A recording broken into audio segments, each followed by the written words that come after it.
If you want to support the platform just in case anything like this happens again, you can do it by way of PayPal, Patreon, Cash App, and also by the Anchor.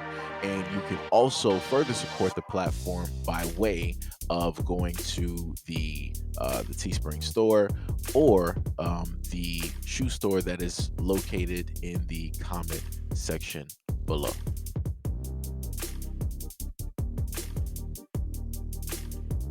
See, this is the thing that gets on my nerves with people like this. They complain about other people complaining. They criticize other people who are already doing, criticizing other. Like it literally doesn't even make sense. You're complaining about other people complaining. So you're saying that they don't have a solution, and then you don't have a solution. All you're stating is that, yo, you need to basically insert questions here. You're not giving solutions. So you're complaining about the complainers and still making more complaints, and you're not talking about actual solutions, valid things that you could do as a person to basically fix any of these issues that are within arm's reach. And then you want to make this generalized type of statement talking about you black male podcasters, and then you want to talk about black men in general. And this is my other thing, like I said too, and I'm just going off of the fact of how he listed things, right? Now, the person here decided to state you black males, you black men podcasters, right? So I'm just guessing that this person doesn't deem themselves as a black male. I'm guessing that this individual identifies as something else first other than a black male. And my thing is, if you feel that black men shouldn't have an opinion and shouldn't be able to speak on what it is that they are speaking on when it deals with women relationships and the things they have gone through, then shouldn't that also mean, since you seemingly are not a straight black man, that you should not have an opinion on what straight black men are talking about when it comes to straight black women? You shouldn't even have an opinion on that because that is not even of your circle. That is not even of anything that you are directly a part of. But yet here we are.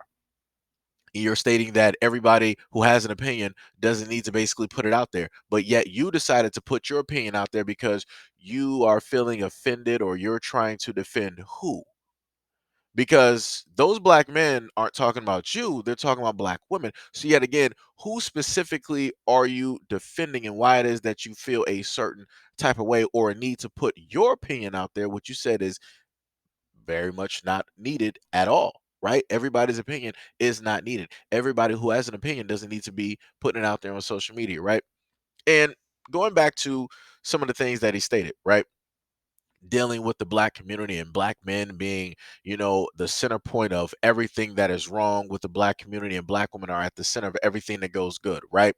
My thing is, why don't you ask the black male podcasters, what do their neighborhoods look like? Where did they grow up? And then start from there. To try to generalize and try to make it seem as though they're a part of communities that are downtrodden, and they're just infested with everything negative, that sounds a little bit, leaning towards a certain side. That's generalizing as if you 100% know, which sounds completely crazy. That's something that, Caucasian people often do, where they want to assume where you came from and how it is that you grew up, and your parents and your friends and all these other type of, it's a lot of assumptions here, right? And then you also, want to throw in a generalization of, black men not really being educated, even though, yes, it is true that black women do have a great deal more education than black men. According to the Board of Governors of the Federal Reserve System, at 44,880 on average, black borrowers took out the largest amount of federal student loan money in 2019. Although other was technically the second highest at 40,400, it's unclear from the Fed's website which group comprised this category, much limits its effectiveness in comparisons. White borrowers accounted for the second largest amount of single group.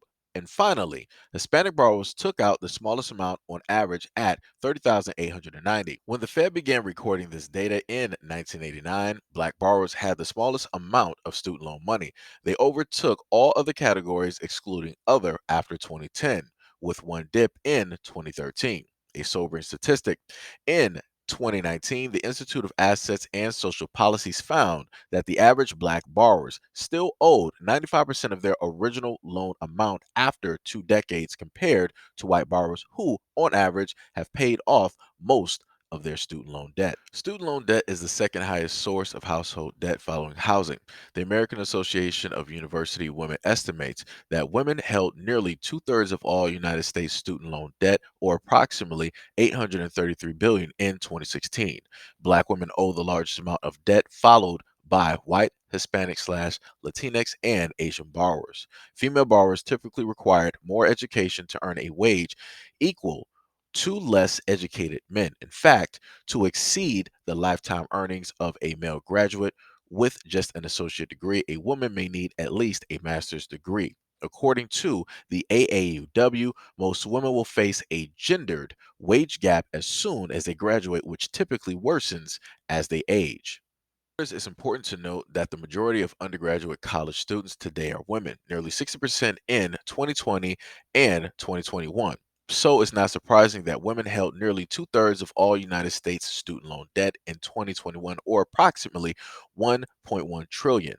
But women's debt burden isn't equal. According to the AAUW, women graduating with a bachelor's degree in 2012 owed 1,453 more on average than their male counterparts. They also owed an average of 31,276 in student loan debt in 2017, compared to the 29,790 for men. The student loan debt burden isn't shared equally among all women borrowers. At 37,558, Black women had the highest average student loan debt in 2017, followed by white women at 31,346. Both Black and white women owed more student loan debt than their male counterparts. Conversely, Hispanic slash Latinx women owe slightly less at 423 than men in the same group. Similarly, Asian women not only had the lowest debt among all female borrowers, but also owed slightly less than Asian men. At 41,466 and 5 cents on average, Black women owed the largest amount of debt, followed by white, Hispanic, and Asian borrowers, although there was an increase across all categories in 2017. One group experienced their debt rise faster than others, and that group is Black women. In 2019, the Center for Responsible Lending reported that African American women and Latinas had both the highest average student loan debt balances. So, remember all the information that I gave you about women in general, and more specifically about Black women, their education, them, being directly there, on top of how much debt that they incur due to the fact of them going to college. Now, this is the race and gender in the United States when it comes to income, right? Asian men are at the top, making more than everybody else, right? Number five, you have Black males. Now, remember what he stated: Black men, we don't really crack open a book. We're not really going to college and all this other type of stuff, but yet we're making more than Black women who have way more paperwork than we do. And you have Black women who are listed at number nine, even though they are the most educated, they have the utmost degrees, they are going at college at a higher rate than Black men are. They are still at almost the bottom of the list when it comes to how much they are making on average, versus Black men. Somebody has to explain to me how it is that that is even possible, because when one thinks about college and one thinks about somebody who holds and obtains degrees, you automatically assume that that person is automatically 100% going to make more than everybody else. But statistically speaking, that is just not the case. On average, we can go to the stats, the people, the persons, the groups that are at the top: Asian males, they're at the top versus everybody else. They are the ones excelling. They are the ones that are winning. Everybody else, other than them, pretty much is in dead last. But like I stated before, I'm specifically going over what it is that the guy wanted to state when it comes to black men and wanting to judge on college education and all this other type of stuff.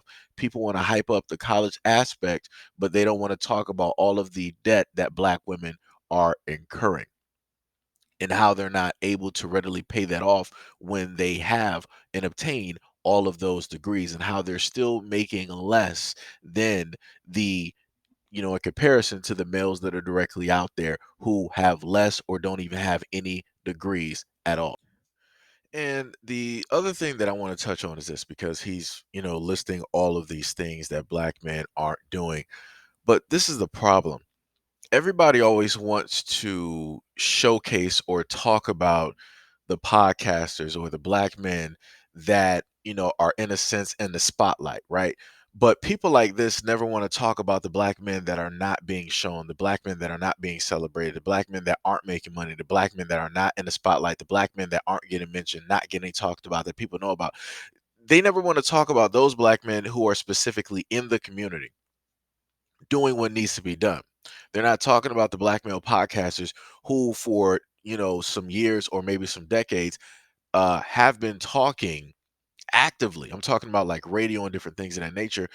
Actively talking about what it is that black men need to be doing, should be doing, putting together groups of black men, grassroots, going out there, protecting black women in the community, uplifting, changing, revitalizing, painting, healing. They don't talk about any of that, but yet they want to use the small amount of black podcasters that are out here that are talking about the same things that everybody else wants to talk about, and they want to highlight them as the negative.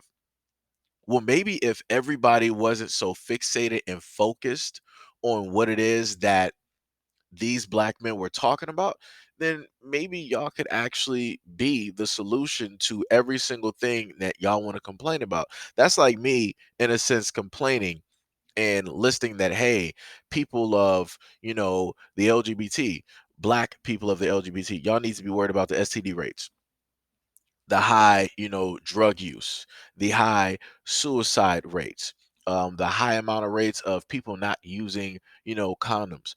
Y'all need to start looking over your history so you don't fall into the same traps as what the other black men did when it came to Jeffrey Dahmer's. Like, that'd be crazy, right?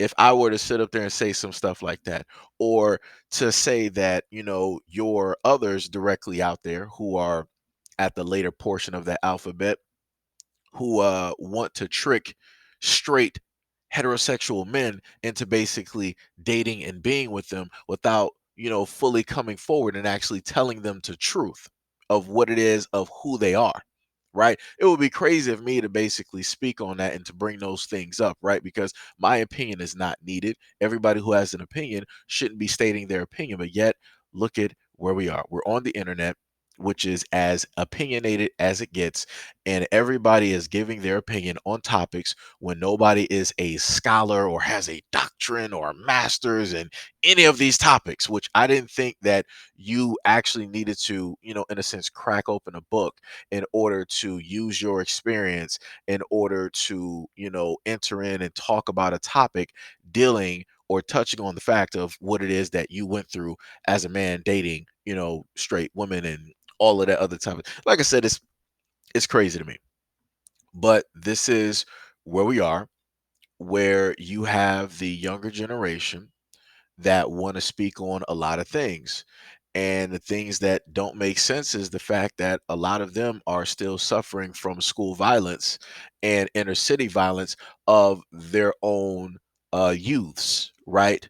People of their own age, but yet not really trying to talk about that, not really trying to start groups and stop that from happening. You're not talking about trying to stop the high amounts of drug and alcohol and sex that is going on amongst, right, your age range or those groups. Amazing, isn't it? But yet people want to talk about everything else but the stuff that solely, in a sense, affects them. But like I said, I digress. I'm going to leave it where it is, and y'all can let me know what y'all think about this video and everything now listed in the comment description below.